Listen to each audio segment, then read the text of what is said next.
Hello, everyone. Welcome to another episode of the Gaby U Show. I am your host, Gaby U. And today I have an amazing guest, Kim Muench.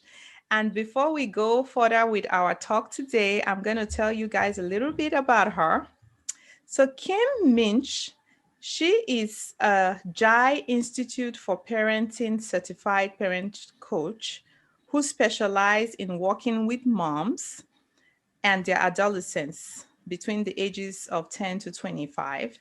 She is passionate about educating, supporting, and encouraging parents to raise their kids with intention and guidance rather than fear and control. Kim empowers parents with compassion and without judgment through her one-on-one coaching, small group sessions, and local community workshops on topics such as values and boundaries, open communication, and self-care in parenting. In addition, Kim facilitates a worldwide support community for moms through Zoom called Moms Empowering Moms, which is a supportive community organized through meetup.com. Kim is also a public speaker and a published author who began by writing about her own parenting journey in, in 2011 with a memoir entitled My Mother's Footprints, which is a story of faith, calm, courage, patience, and grace. She is also currently working on a second book. Let's welcome Kim to the Gaby U Show. Welcome, Thank you, Kim. Gabby. Thank you. I'm so happy to be talking with you today and to be sharing my story with you and your listeners. Yes, Kim. I'm so glad you are here today. So, before we dig into our discussion today, I'm going to start with my lovely icebreaker questions. Okay. And the first question I'm going to ask you, Kim, is I want you to tell me and our listeners, what is your favorite food? And I had to bring this because, girl, I love my foods. You know, I'm a foodie girl. So I got to know what my other people. Okay. Well, there's a lot of food I like, obviously. Yeah. But if there's one food that I don't think I can live without, I would tell you it's chocolate. If I had to guess, chocolate is absolutely something I could not live Is it without. dark chocolate or just any I chocolate? like dark chocolate. No, I Okay. like dark chocolate. Yeah. Yes. Okay. So Yeah. I like chocolate. I used to be that person that loved, we used to be like Twix. I used to get crazy on Twix like crazy. Like when if I'm sad, if I'm happy, you see me eating Twix, which didn't help me much because it made me to gain so much weight. So well, that's why I feel like I can justify it because dark chocolate is supposed to be good for you. Yeah. So I tell myself that yeah. it's good for me. Yeah, I mean, once in a while, it's, like for me, I don't do dairy anymore, but I found non-dairy chocolates and they taste really good. I mean, there's so many of them out there. So yeah, once in a while, as long as we don't overindulge on it, it's fine. So, Yeah. all Yes. right. Yes. So the next thing I'm going to ask you, what is your favorite quote? Okay. So my favorite quote is, it's by Anaïs Nin. Anais. So I think you say it Anaïs Nin. Okay. And the day came when the risk to remain tight in a bud was more painful than the risk it took to bloom. Can you say that again? So it's really about, sure. And the day came when the risk to remain tight in a bud was more painful than the risk it took to blossom. Oh. Right. So, yes. So for many years, I remained small, didn't want to share. I didn't feel I had anything worthy of sharing. And the day came recently where I decided that it was too big a risk to stay small, to play small. Yes. And that what I had to share was important. It doesn't have to be important to everyone, but I speak to moms and I feel like what I have to share and the experience and the knowledge that I have is important and needs to be talked about, especially now as we're in the season of this pandemic. That's so good.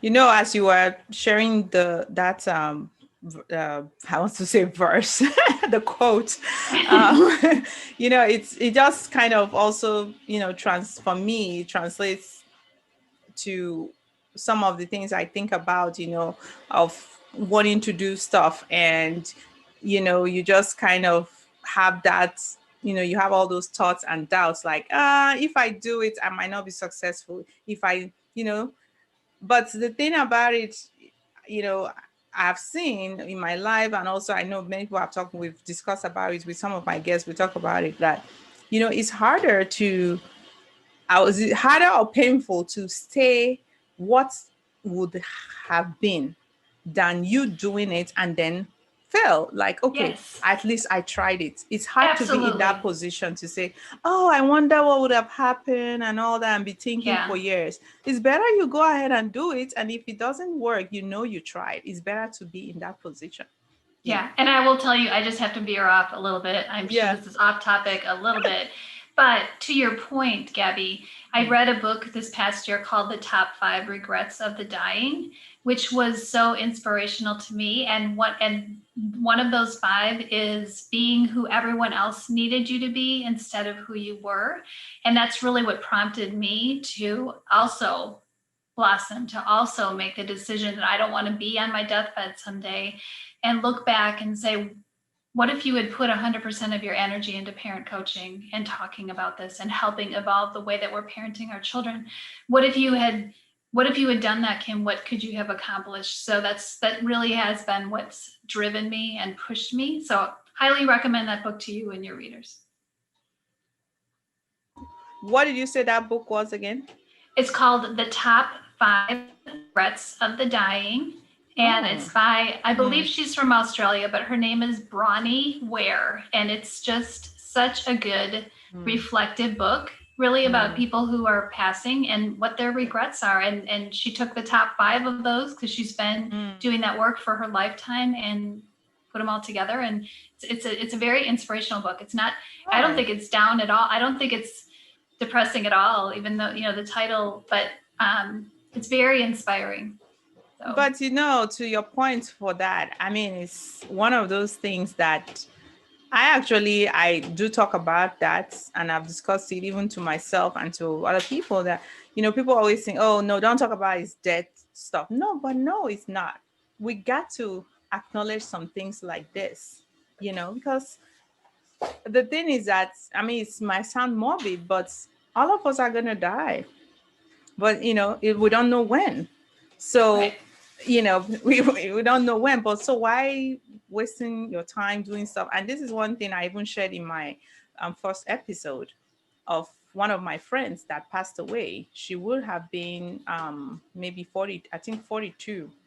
She died with leaving 2 little kids. She died while she was having the second baby. The baby survived, you know, and she left with her husband. But the thing about her is that I felt like it was very painful to have her die. But when you look at her life, what she has accomplished, the way this girl, the things she has done. In fact, some of my friends were talking like, did she know she was going to die young? Because she did so much. When you see somebody really enjoy life, she traveled, she got all the degrees you can think of, she was doing business, she was like everything. And so when she passed away, I had to rethink my life too. It gave me a moment because I was close to her, and I had to think that I'm gonna do whatever I can do, and I'm gonna seek to know what is my purpose in this world, what I need to do to the very best, which is one of the things I shared in my story. That one thing I am very proud of today is that I'm able to use what God has given me, that I'm not hiding it under the rock. I know there are still stuff I need to discover. I'm still workless, but yeah.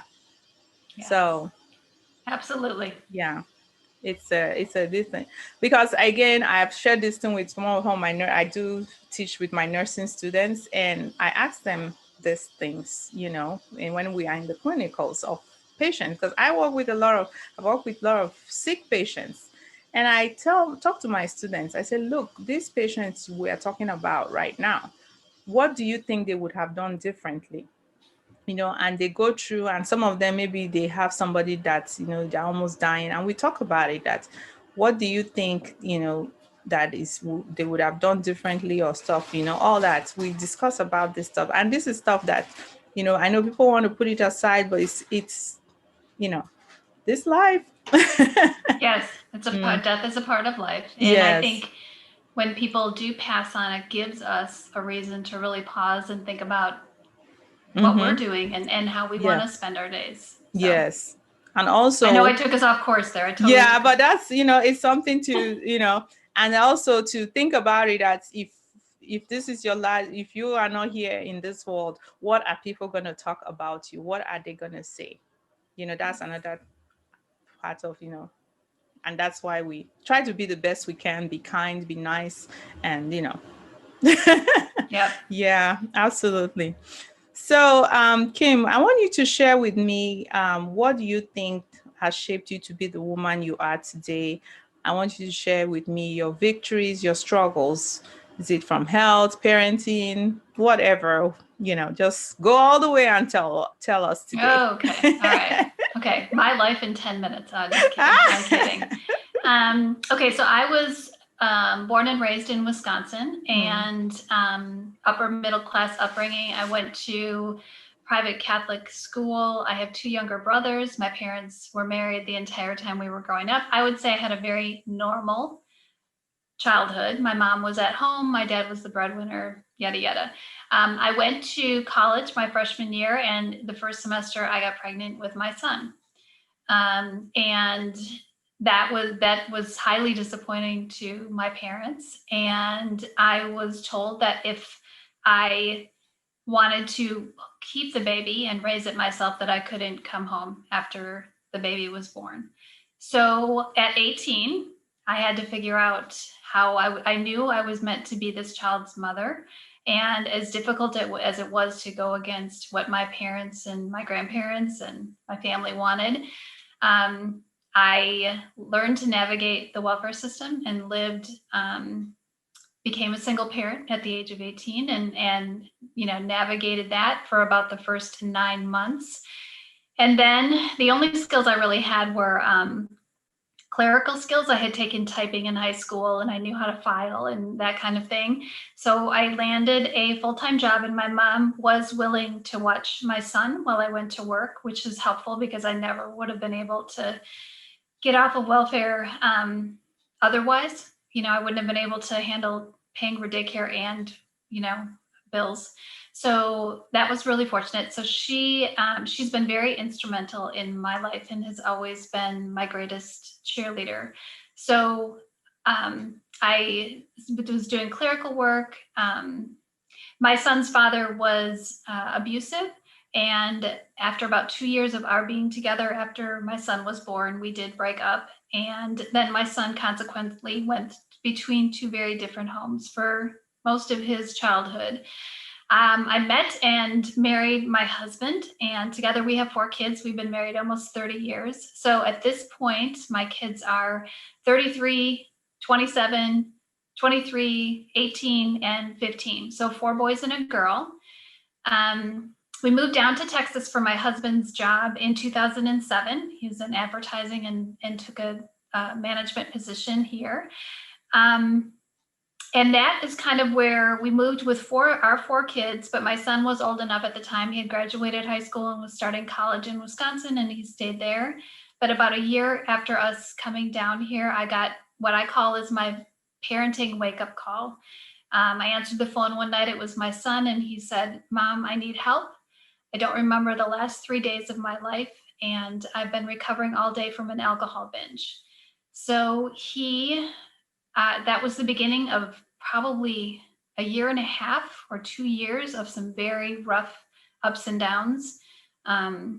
He would be able to be sober for a little while, but then, and it was progressive. It was me flying to Wisconsin on occasion, last minute, to put him in a medical detox, to, get him in some kind of treatment. We brought him down to Texas once for outpatient. And it kind of culminated in my flying up there one more time and taking him to La Hacienda in Hunt, Texas to go into inpatient treatment. From there, he did sober living in Austin, and he's been living there ever since. And in May of this year, he celebrated 10 years of sobriety. But that journey, that parenting him through that learning to navigate myself, when to lean in and help him, and when to allow the consequences of his choices. He'd been in jail a couple times. So, I mean, there was just a lot. It was a lot to go through as a mother, but it also began to really make me look at the way that I had been raised and the way that I was raising my kids, and learn much more about parenting through adolescence, what goes on for our kids in their brains, how we can best support them by parenting with them rather than over them. So since once my son went into rehab, I went back to college with the full intention of becoming a licensed chemical dependency counselor. I was going to help teenagers. That was my path. I finished my bachelor's in psychology. I passed the state exam. I started on my 4,000 hours of internship, only to find out about 1,000 hours in that I did not want to help teenagers who didn't think they had a problem. It just wasn't any fun, but I really enjoyed connecting with their parents. So I somehow learned about parent coaching in the neighborhood of that time and decided to become certified as a parent coach, because I really wanted to help parents before a crisis. I will say this, more parents come to me when they're in crisis than beforehand. But my goal and my intention is to help parents who are experiencing tension in the home to create happier, healthier relationships with their kids. I work specifically with mothers because I believe they are the emotional barometers in their families, and that when they are in tune, in alignment, standing in their light, that they project that in ripples out to their spouse, their children. That doesn't mean life is hunky-dory. It just means that when mom is working on herself, nutritionally, emotionally, socially, spiritually, it's not selfish. It's if anything, like we cannot give our children, we cannot give the people that we love most in our life what we don't have. And that's the truth. I mean, that's an old cliche, but it's the truth. So the last five years, I have worked on building a coaching business, and I have, again, specialized and niched myself to working specifically with moms of adolescents. And I dearly love what I do. I very recently stepped away from my secure job because I was trying to balance building a business and working a job and trying to remain a present parent to my 2 kids that are still at home. And I was preaching a message that I wasn't living. And it was important to me to be in alignment with I can't say this if I'm not doing this. So I've taken a big leap of faith to do this, but I feel like it's my calling and my passion. So, yeah. Wow, that is so so deep, I mean, all the, just the timeline of how you have gotten to where you are. And there are some of the things you talked about, which about taking care of yourself, the mom, your interests, came about through this. You thought that you were going to want to help adolescents because your child was going through, but find out that you want to help the mom. And it's just so many things I feel is similar to for me too. I going through some things, I like, okay, I want to focus on women, because it's one of those things that I looked at, and I've mentioned in some of the episodes about women being very powerful. We are powerful, but we need a lot of support because we are very emotional. And that's why we need a specialty for us, and especially, you have the training and you have the experience, and you are a woman, so it's a very good, so you can know what to help that person with. And that is one thing that when we are able to empower women, it's like we're helping the whole world, because women, we are naturally people that like to give. We just give, give, give. And if we have to give, we want to make sure what we're giving is good. That's right. Right. You have to nourish your own soul in order to be that for someone else. Yes. You can't be that if you don't have that, or you're walking around so repleted or so resentful. I see a lot of moms that do too much for their children. They don't know who they are. Yeah. Lost And it. they've lost a sense of self. They live very much through their children's accomplishments, which is a lot of pressure on our kids when we do that. So I work very hard I came from a mother who, aside from the fact that she stood with my dad about my son not coming home at the time, and I think she felt she needed to do that, she has always helped me. She's never judged me. I've never felt judged. So I parent very much like that. I think it's very important that we listen and see our children for who they are and not who we need them to be. Yes. I think that helps them very much develop a sense of self. And this is my message. And this is what I want to help parents with as well. I'm very, I would say, empathetic, compassionate, and non-judgmental. Like I've been through a lot myself, and I could have sat as a parent. I could have sat in the hole with my son. Why me? Why did this happen? What a terrible mother! I didn't do that. I just tried to figure out, okay, what's the next step to help him that isn't going to enable him. And I didn't have friends. I didn't know anyone who had been through it. It was really, I was using my intuition. And that's a lot of what I coach women on, is helping them get reconnected to their own God-given divine intuition. Yes.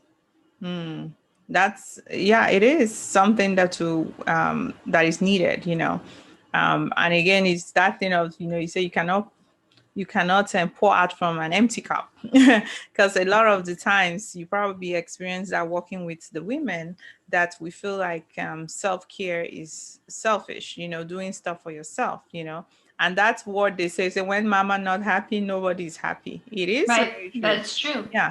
And so anything you are doing, and this is one thing I say for me, I have 3 girls, and I feel like anything I'm doing, whatever investment I'm putting on myself to be, is it in physical, in mental, I am doing it for them. I am helping them, because kids, as I've always said, like, kids, they are watching. Oh, absolutely. They don't seem that you think they are not. And that's one thing I can still remember. One pastor, he mentioned, he said, kids are like moving cameras in your home. Yes. He said, yes, when they are little, they will listen to what you tell them. But when they grow up, to be independent, they will do what they have seen you been doing. Yeah. So yeah. I absolutely agree with that. And I also think the reason that I work with moms of teens and young adults is because I see a lot of parents white knuckling it through their kids' adolescence. And I never think it's too late. So I guess I would say to a parent, whether it's occurring now or this is something that's happened in the past, that it's important to be vulnerable with your children. And if you look back now and realize, gosh, I wish I would have done this differently, or I wasn't a very good role model, I don't think there's anything wrong. In fact, I think there's so much right and strength in sharing with your older teens or adult children, saying, this is what I knew at the time. I know differently now. I know better now. And and maybe even in some cases saying, I'm sorry for the way that I handled that. I think it will speak volumes to your children to be able to do that. Yes.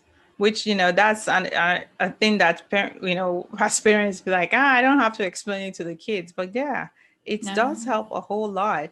And that is one thing too, we try not to want to, a big problem, which I feel like is a thing that is going on in a lot of families, of parents wanting to live through their children because this is something they never achieve. And so for me, I know for me and my parents, they supported me in what I wanted to do and everything as much as possible. But to an extent, I still have some things that I know if I would have gone that path. But I don't I'm gonna start blaming them. I mean, they were awesome parents, but some things I'm seeing which I am trying to not happen for me now, having my own kids. I got the correction from there. So, my husband and I were both in the medical field, and my kids, so far, none of them have put any interest to be in the medical field. So it's not something they have so many other things, passions, and skills that I'm like, okay, where did you guys get this from? So we're just kind of, nurturing them up there. We're not going to push them, say, oh, no, somebody has to be in medical, no. Right. Right. I mean, right. Absolutely. That's a tough thing, right? Especially if a parents, they have their own business or they have their own ideas. And I didn't think I had any expectations. I'm going to give you, may I share a story Yeah, from yeah, my own sure, sure. parenting? So my 27-year-old son is in his third year of seminary. He's studying to be a Catholic priest. And when he came to us and told us, we kind of had a feeling for a long time that this was going to be his path because just the way he spoke and whatnot. But when he made the decision finally in his, I think it was 3 years ago. So he was 23, 24, told us this is what I'm going to do. I'm ready to make this commitment. I went through kind of a grieving process because as much as I speak about allowing your children to become who they're meant to be, he was choosing the one life path that would never allow him to marry or have children. And he is so wonderful as an older sibling to his siblings. And he was like a camp counselor and like just really, really does so beautifully with children. And it made me sad to think that he was choosing the one thing. Yeah. However, a friend of mine reminded me that perhaps he's not meant to be a dad to a few, but a father to many. And so that kind of helped me through that time period. But it is hard. I mean, we don't even think we have expectations for our kids sometimes, but we do unconsciously or so anyway, I've obviously embraced his path, and he is clearly in a place where he wants to be, and that's what I want. That's what we all want for our kids, very much, right? Yeah, because it's and as you say, it's not easy, because the thing about it that and this is something with even your children, your loved ones, whoever, whether it might be husband and wife, might be with children, it's just something that one have to really be careful, because you have some of all these things you are doing it with love, but at the end of the day, if that person, you want to make them to be in that part where that is not where they need to be, you don't want to be that they might end up not having a resentment years to come, because if you don't let them be in that place they need to be, they will now seem to be having a lot of struggles in their life.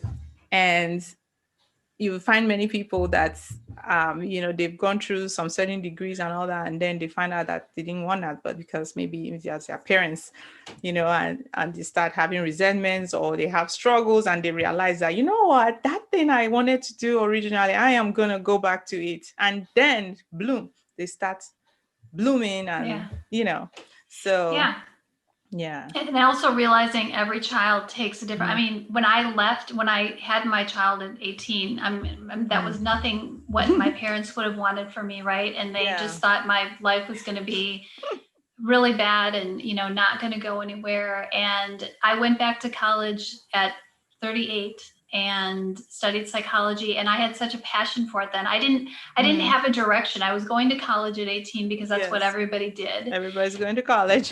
And, and so I guess what I want to say is, even if you have an older teen or a young adult child and they're in a place of they don't know what they want to do or you're worried about them, I used to say, encourage them where they're at and try to work on your own anxiety about it and not project it onto them, because sometimes it takes until later in life for them to figure out what really lights them on fire. And, I'm 52 years old and I've finally, I am on purpose. And hopefully it doesn't take my kids that long to figure it out. But what I'm saying, it's everybody unravels and blooms in their own time, and it's okay, and they have a season, because they might be at that season, that is what they needed to do, and it might change, Right. Absolutely. Absolutely. Yeah. Wow. That is awesome. Great stuff here. Yeah. So what would you say, Kim, what are you most proud as a woman today? Probably you're proud of many things, but what is that one big one? I'll tell you, I think that all of my kids are very different. My oldest is, on a path and is married and works full time in IT, never went to college. Second son, as you know, is working in the seminary. Third son graduated from tech, works in computer programming. And they all have different political views. They all have different religious viewpoints. It's so interesting. I thought my kids would be this, because they're raised in the same house, pretty much have the same attitudes and interests and whatever. That couldn't be further than the truth.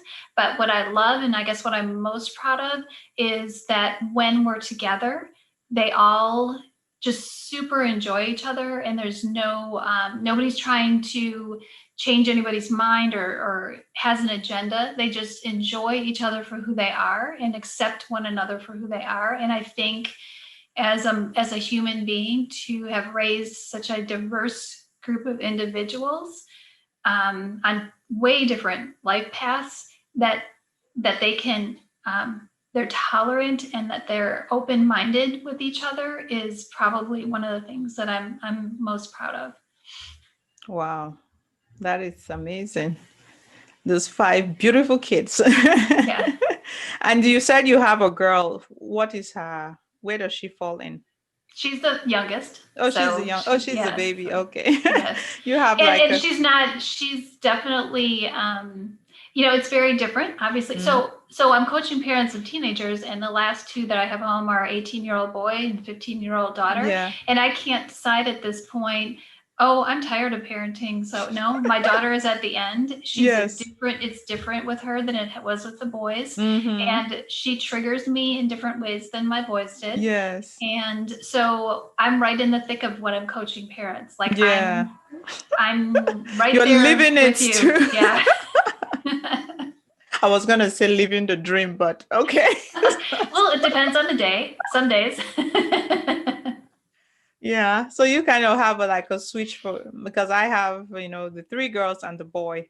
The boy is the baby. Yeah. There you go. And I had 3 brothers, and then I'm the only girl and the baby. So it's like a switch with my mom. So yeah. So that's That's awesome. It's a different kind of dynamics. Yeah. Yes. Oh, wow. So what are some, before we run this episode today, I just want you to give some encouraging words for this woman listening to us today. What are some of your encouraging words? Well, I guess I hope that my story is inspiring in some way to your story and your path, that it's never too late to work on the relationship with your kids if that's a struggle for you. I believe that our connection to our kids, especially during the teen years, is the best defense we have against their potentially making choices that are unhealthy for them, be that drugs or alcohol or promiscuity. So I believe that we need to be in a place where we're working with our children rather than over them. And this is my goal in life, is to help parents understand that message. So yeah, I mean, my wisdom or what I want to share is, if you are challenged with the relationship that you're having with your children, it's okay and so helpful to seek help with that. I mean, right now we are spending so much time with our families. This is the time to make that a priority. There's always going to be something you could be doing, but the investment that you make in your family and in your future, with the relationships you have, with these lifetime relationships you have with your kids, is important. Yes, that is so awesome. Yep, I agree with that. 100%. Yeah, it's never too late. That's right. That's true. Yeah, because we learn every day, it's a learning process every day, and we are supposed to strive to be better, getting better every day. So, I say suppose because not everybody thinks that way.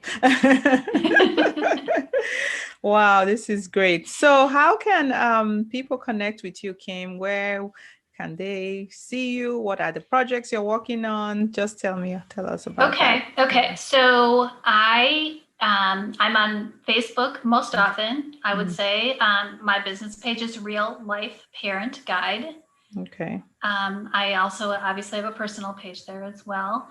I'm on LinkedIn a lot. I do have an Instagram, but I don't, and it's under Real Life Parent Guide. I don't spend a lot of time there. So if you really want to find me, I'm on Facebook on Real Life Parent Guide. I have a website, which is reallifeparentguide.com. Okay. On there, I do have a blog. So I do a fair bit of writing. I am in the process of writing a second book, and the book is entitled Becoming Me While Raising You, A Mother's Journey to Self. So it's a story to inspire women to uncover their limiting beliefs that they took on as children, and question those, and to become who they're meant to be by grasping new beliefs, by taking on new beliefs about themselves that better serve them and their children. I have an 8-week course that I take small groups of moms through. That's also on the website. Okay. And you mentioned in my bio that I do have a group that no matter where you live, you can join the group, and you can Monday. In fact, it's the third Monday of every month. We get together on Zoom. It's called Moms Empowering Moms. Okay. It is a group for mothers whose kids are between the ages of 10 and 25. We come together. We talk really authentically about what's going on with our kids. And what I love about it is that the people who show up on the call, the moms who show up on the call, they have resources for one another. It's almost like, I'm not there it's not like a coaching call. Yes. It's women showing up who want to support and encourage one another through their children's adolescence. And there's so many people that jump on that, I feel like the people that are meant to be in each meeting are there because somebody will be like, I'm really having a problem with my ADHD child, and somebody else is like, oh, hey, I got a great book for you to read, blah, blah, blah. So it's about women making connections. So it's Moms Empowering Moms, because I truly believe that moms can empower one another, as you do right here on your Gaby U Show. Oh, yeah, that is a great group. I have to join in. Yes, I would love to have you join. Yes. So those are the things that are going on for me. I always do a 20-minute free consultation, because I want people to get the chance to know me and how I work, and what I can do for their particular family situation. So again, on the website, which is reallifeparentguide.com, you will find a scheduling calendar. So just, it's no obligation. It's me wanting to just connect with you and see if we're fit. Okay, that is great. So all this information, I'm going to have them on the show notes if you are having this on podcast audio. And if it's on YouTube, it will be on the description page. So you guys can connect with her there. Yeah, this is Awesome. great. Well, thank you so much for coming in today. I think we really learned a lot today. And Good. yeah. It's been really a pleasure to talk with you, Gabby, and I appreciate the opportunity to share my passion with your listeners. Yes, that is great. Well, that is all for today. And just remember, when you know better, you do better. And that was Maya Angelou that said that. All right. I will see you guys next time. Bye bye.